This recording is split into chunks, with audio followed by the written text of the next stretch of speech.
Hello students, today we are going to see 5th standard science term 2 lesson 3 plants part 2. Life cycle of a flowering plant. The major stages of the flowering plants are the germination of seed, growth, flowering, reproduction, that is pollination, seed formation and seed spreading.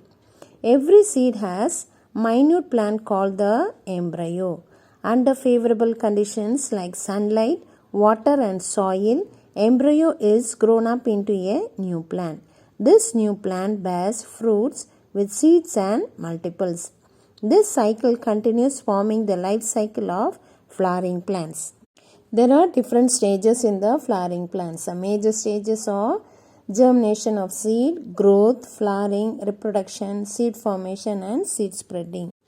Every seed has a minute plant called embryo. Under favorable conditions like sunlight, water and soil, the embryo develop into a new plant.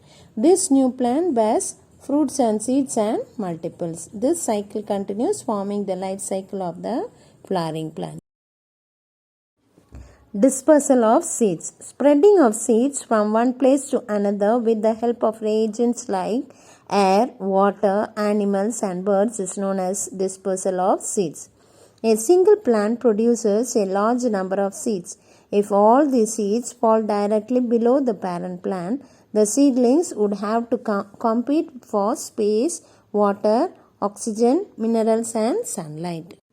What is dispersal of seeds? The spreading of seeds from one place to another with the help of the agents like water, animals and birds is the dispersal of seeds. A single plant produces a large number of seeds. If all the seeds fall in the below the parent plant, what happens? It won't. There will be a competition in the space, water, oxygen and all. So it must be dispersed. When the seedlings are grouped together in one place, they can easily be destroyed by grazing animals. But by nature, the seeds and fruits of plants are distributed far and wide through various agencies. When the seedlings are grouped together, what happens? There will be a competition in the air, water, sunlight and also. When the seedlings are grouped together in one place, it can be easily destroyed by grazing animals. Okay, but by nature of the seeds and fruits of plants are distributed far through various agencies. Dispersal by wind. The seeds, which are smaller, lighter and tiny, float in air over long distance. Some of them proceed with hairs and membranous wing-like structures, and so they are carried away easily. Example, cottonseed drumstick. The seeds, which are smaller, lighter and tiny, float in the air over a long distance. Some of them proceed with hairs and membranous wings-like structures, and so they are carried away easily. Example, cottonseed drumstick. Dispersal by water. Fruits which are dispersed by water have outer coats modified to enable them to float. The mesocarp, middle layer of coconut, is fibrous and is easily carried away by water. They reach different places and grow into a new plant. Example, lotus coconut. The fruits which are dispersed by water have an outer coat which enable them to float, and the mesocarp, that is middle part of the coconut, is fibrous. So it is carried away easily by water. They reach different places and grow into a new plant. Example, lotus coconut. Dispersal by animals. Some fruits have hooks, spines, bristles, stiff hair, etc. on their outer coat. These fruits stick on the furry coats or skins of some animals and are carried from one place to another. Example, Xanthium cryanthus. Some fruits will be having hooks, spines, bristles and all. These fruits stick on the furry coats or the skins of some animals and are carried from one place to another. Example, Xanthium and cryanthus. Dispersal by birds. While eating fruits like tomato and guava, birds eat seeds also along with the edible portion, and they are passed out in the excreta later. These types of seeds are protected from the digestive juices by the seed coat. When the birds eat the fruits like tomato and guava, they eat along with the seeds along with the edible portion, and they are passed out in the form of excreta. These type of seeds are not since they are having the seed coat, they are not digested by the digestive juice. Self-dispersal method. Some fruits disperse their seeds in the wind through an explosive mechanism and spread them. Example, lady's finger balsam. Germination of seeds. The seed is a fertilized ovule. It consists of embryo, food materials which are protected by the seed coat. During favorable conditions, the seed germinates and gives rise to a new seedling. During the early stages of germination, the seedlings get the food required for its growth from the cotyledons. After the food stored in the cotyledons has been used up, the seedlings get its food from the soil. The seedling absorbs water and nutrients from the soil with the help of its roots. It develops leaves and grows into a plant. The seed is a fertilized ovule. It consists of embryo which is protected by the seed coat. During favorable condition, the seed germinates into a new seedling. During the early stages of germination, the seedlings get its food from the cotyledons. After the food stored in the cotyledons has been used up, it gets its food from the soil. The seedling absorbs water and nutrients from the soil with the help of its roots. It develops leaves and grows into a plant. Agriculture. Man started practicing agriculture thousands of years back. This was one of the developments of civilization. In the modern days, agriculture is practiced on a large scale due to the advancement of science and technology. Application of modern technologies like plant breeding and usage of chemicals like fertilizers and pesticides have increased the yield. Major agricultural products are cereals, vegetables, fruits and oil seeds. They are cultivated not only for our basic needs but also for commercial purpose. Agriculture has been practiced 1000 years back. In modern days, agriculture is practiced on a large scale due to the advancement of science and technology. Advance of modern technologies like using the chemicals like fertilizers and pesticides have increased the yield.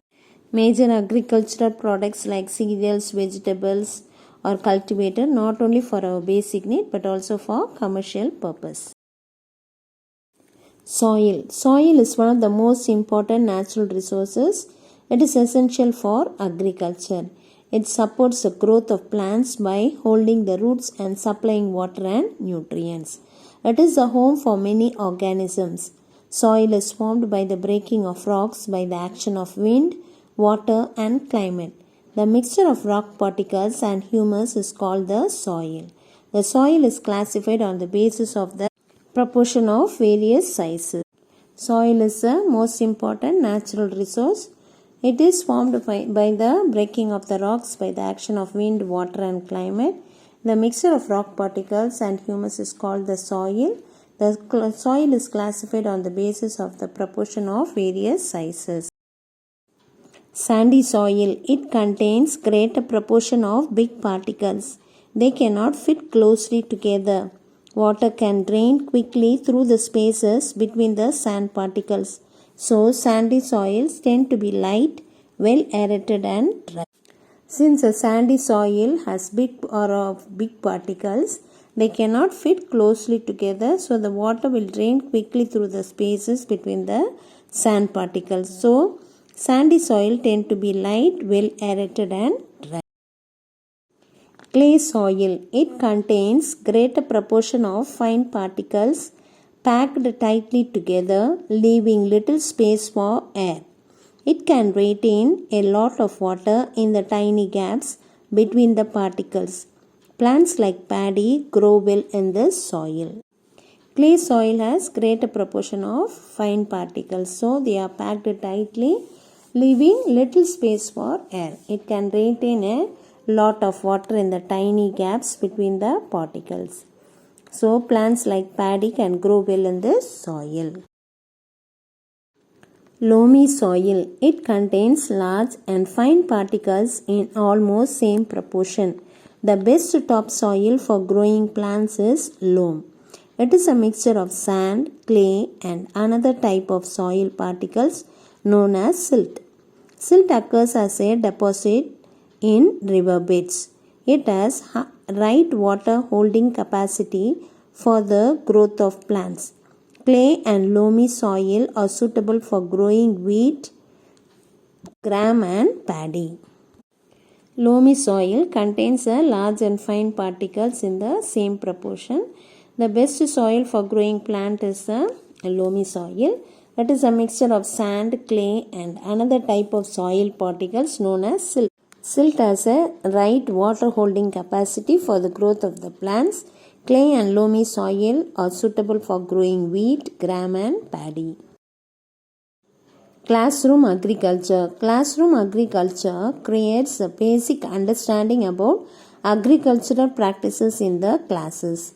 Through this, we come to know about the values and importance of agriculture. To mold us into better members of the society, this program teaches the connections between agriculture and the environment, food, energy, animals, society, economy, science and technology. Classroom agriculture creates a basic understanding about the agricultural practices. Through this, we come to know about the values and the importance of agriculture. This program teaches a connection between the agriculture and the environment, food, energy, animals, society, economy, science and technology. Friends of farmer. Insects are generally considered to be harmful, but many of them are helpful to us in many ways. Earthworm, honeybee and dragonfly are useful to plants and farmers. Earthworm. Earthworms help to increase the amount of air and water that gets into the soil. They break down organic matters like leaves and grass into smaller particles that plants can use. When they eat them, they leave behind castings that are a type of fertilizer. The process of decomposing biodegradable waste by earthworms is known as vermicompost. Earthworms help to increase the amount of air and water that gets into the soil. They break down the organic matters like leaves and grass into smaller particles. When they eat them, they leave behind some castings that are used as a fertilizer. The process of decomposing biodegradable waste by earthworms is known as a vermicompost. Honeybee. Honeybees are helpful for cross-pollination in flowers. They are attracted by the color and smell of the flowers. They convert the pollen, which is the only natural protein source for them, into honey. Honey is used as food and also for medicinal purposes. Bees also produce wax, which is used for making candles. Honeybees are helpful for cross-pollination in the flowers. They are attracted by the colors and the smell of the flowers. They convert the pollen into honey. Honey is used as a food and also for medicinal purposes. Bees also produce wax, which is used for making candles. Dragonfly. It destroys the egg and larva of harmful insects and mosquitoes and prevents the spreading of diseases. It is also helpful in cross-fertilization. Go through the lesson. Thank you, children.